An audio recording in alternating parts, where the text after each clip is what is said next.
সবার মর্যাদায় সমুন্নত বাংলাদেশ গড়বে বিএনপি। বগুড়ায় মত বিনিময় সভায় তারেক রহমান। বিকেলে রংপুরে জনসভা।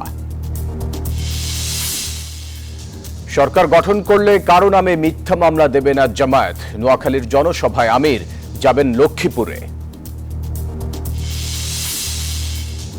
ছুটির দিনে সারা দেশে জমজমাট প্রচারণা। আচরণবিধি লঙ্ঘনের পাল্টাপাল্টি অভিযোগ বিএনপি এনসিপি প্রার্থীদের।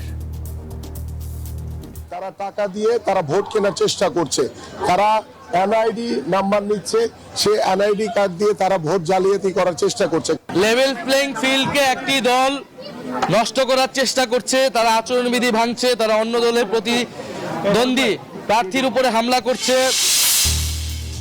ইউক্রেনে এক সপ্তাহ হামলা চালাবেন না পুতিন, জানালেন ট্রাম্প। রাশিয়া প্রতিশ্রুতি রক্ষা করবে আশা জেলেনস্কির। এবং নারী টি-20 বিশ্বকাপ বাছাই স্কটল্যান্ডকে 90 রানে হারালো বাংলাদেশ। পয়েন্ট টেবিলের শীর্ষে নিগার সুলতানার দল।